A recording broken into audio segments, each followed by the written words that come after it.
Hey guys, welcome back to Home Built, and today we are going to fit some seats to the Z.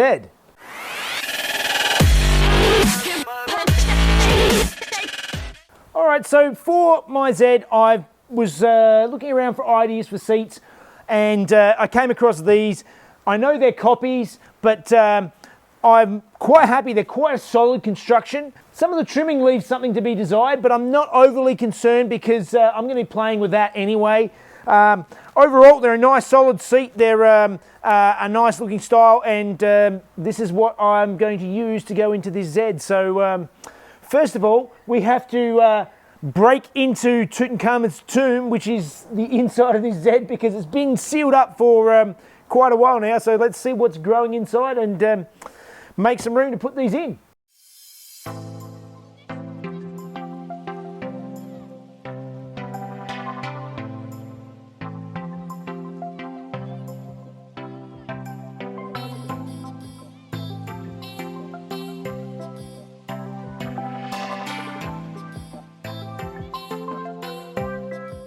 Alright, as you saw, I put the roll cage back in just so that I can get my bearings, and what I'm going to have to do, I'm going to have to lower these seat rails. I mean, somebody's put in seat rails. These are not the factory seat rails anyway. Somebody's put them in at some stage. I'm going to have to take them out, roll them down a little bit more and put them back in, because getting in and out is a real difficulty underneath this steering wheel. And also, it's a good thing I'm only 5'8", because the seat with the cage in it is just right for me. Anybody who wants it back any further, or yeah, it's not really going to work. So in any case, time to cut these out, patch the floor, and then we'll see about trying to get a good spot for these seats.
Alright, I've been playing around trying to get the right height for this seat. I think I've sort of found it. It's a matter of not going too low so I look like a child and I can't see over the steering wheel, but also not going too high.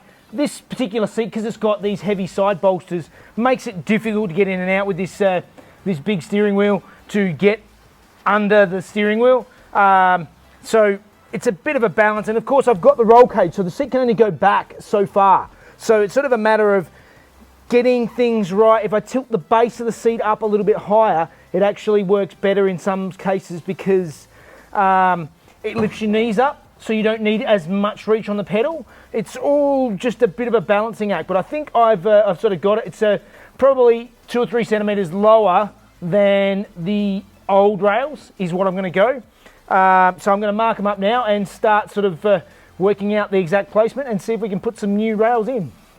Hopefully it works.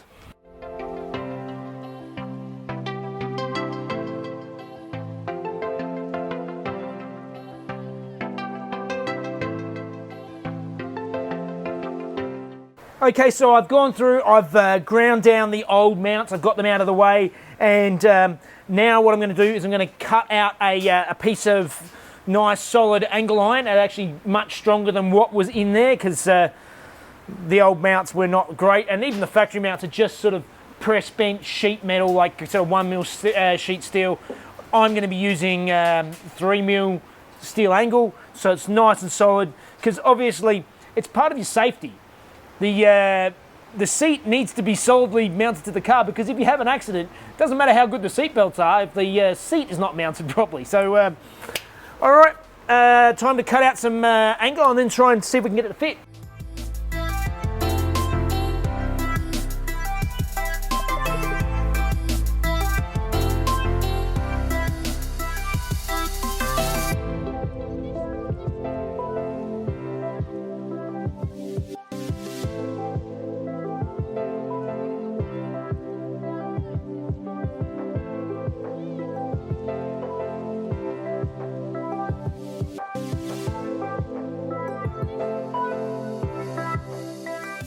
That was a lot of work getting these angles, you know, trim, fit, trim, fit, trim, fit, trim, fit, until I got it just right. I've got the spacing between the two right, and the angles are looking pretty good. So now it's a matter of tacking them in and then testing it out and seeing if it actually is the right spot before I fully weld it.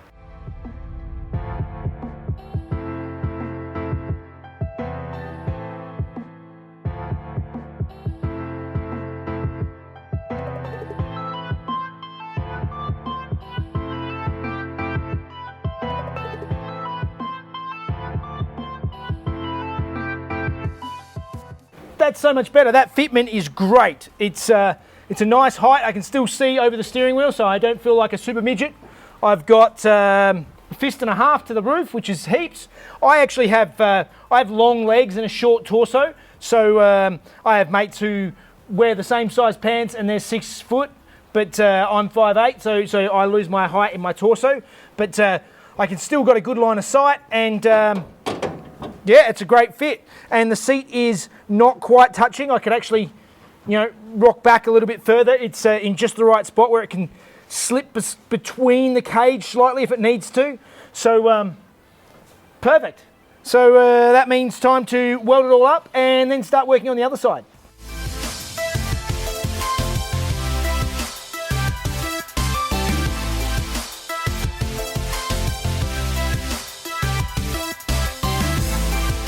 All right, I've come over this side, and this side presents its own separate challenges. There's still a little bit more rust underneath here that I'm going to have to fix. As it is an area where I want to mount my seat rail, I'm going to have to reinforce this whole area and reinforce this end of the seat rail quite a bit, which is what I plan on doing anyway, even with the other one. But this side has these original seat mounts. The trouble is that they sit a bit higher than the other one, and also that my seat rails are slightly wider than these original mounts. So what I'm thinking is I'm going to probably leave the bulk of them in there, and I'm just going to notch in my new rail on top and sort of use these as partial support. They're not going to be super structural, but they'll just add to the support. I mean, the bulk of the strength of the seat is really at the back. In any case, first things first, I need to get rid of the rest of these mounts and tidy it all up so I can start fixing it up and getting some stuff in there.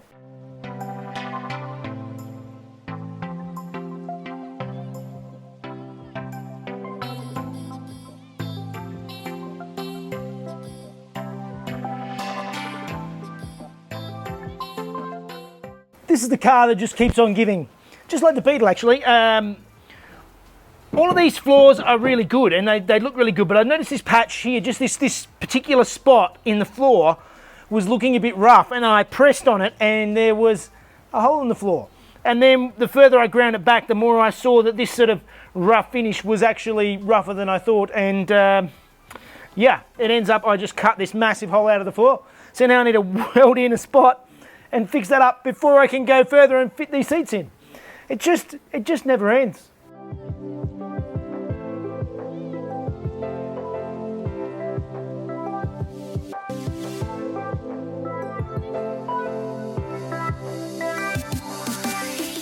Okay, so now I'm happy that the floor is repaired. We have a nice solid floor in it now. Now it's time to start trying to make these mounts similar to the way I made the other ones, and I'll run off of similar sort of placement to the other side and we'll see how we go.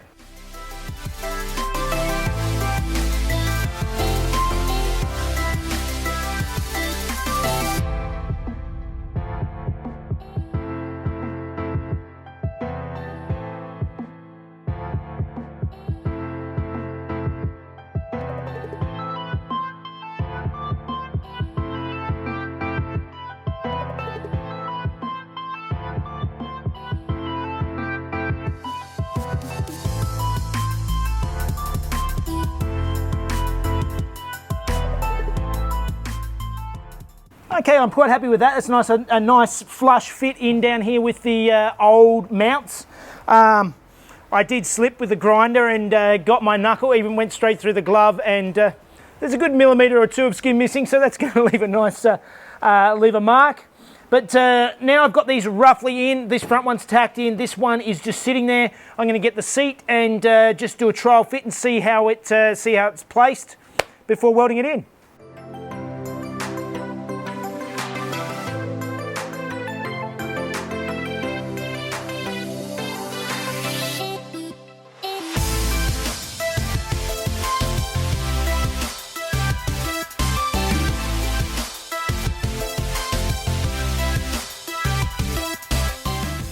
Alright, the rails are in on both sides, so that means the last thing, hopefully the easiest thing to do of the day, is to just drill the holes in them and make sure the seats are lined up and perfectly square and bolt them down, and we're done.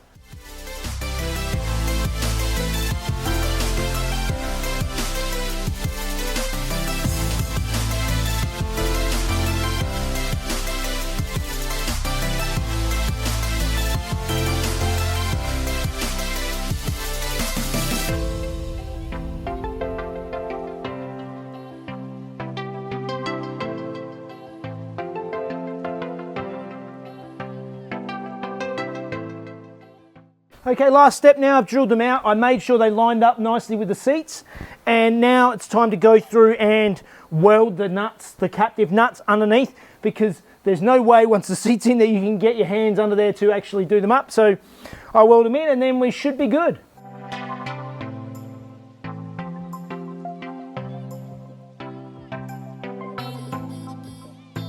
Well, that was a much bigger job than I expected, like everything I seem to do. In any case, the seats are in. They're solid, they're good. So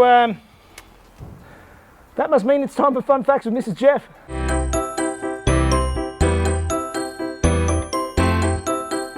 Hey guys, 1972 was the year of the supercar scare. The media got the public scared by reporting that the big three, Holden, Ford and Chrysler, were all building super fast 160-mile-per-hour cars so that they, the manufacturers, could compete at Bathurst 500. This caused all three to back down and shelve the Phase 4 GTHO Falcon, the V8 Charger and the V8 Torana. And on race day that year, it was also the first time that Bathurst was run in rain. This was also the first win for Peter Brock, who showed off his spectacular car control in the wet by holding off a Phase 3 GTHO and an E49 Charger while in his straight 6 Torana XU1. This was the first of Peter Brock's 9 wins at the mountain, which eventually led to his nicknames of King of the Mountain and Peter Perfect. This Datsun feels really big actually. It feels like a large car. It's not though, is it? No, well the dash is going to come to here. All right, but it just feels wide. I think because we're low and I'm looking at, I don't know. Yeah, there's plenty of space at the moment because there's nothing here. It feels like whoa, it's. Hey, he doesn't want a foot on the dashboard. Exactly. I always drive on my toes. All right, guys, that's it for another week. Quite happy with these seats. How's the seating position for you? Very comfortable. Hand on the steering wheel. Hand on the steering wheel. Arms over the top. You should be able to reach your wrists just there. So. Oh. You should be able to sit your wrists on the top of the I steering wheel. know that. It's interesting. Yeah. In any case, okay. That's really good. So next week, I think I might actually start painting inside here and get this all blacked out and looking nice and neat, so we can move on to finally getting onto some fun stuff like painting the car in the real colour. Okay, that sounds exciting. Anyway, we hope you enjoy the channel, and please like and subscribe as always if you are. And of course you can follow us on Facebook, Instagram, and don't forget there are t-shirts and hoodies, etc. available for sale if you'd like to help out the channel. In the description below. Yeah. Alright guys, see you later. In the wet. Let me just finish it. I need to get it out once. Don't put that in it. S-U-I. No! X-U-I. No! X-U-1! Oh my God, what's wrong with me? X-U-1. Oh! X-U1. Yeah!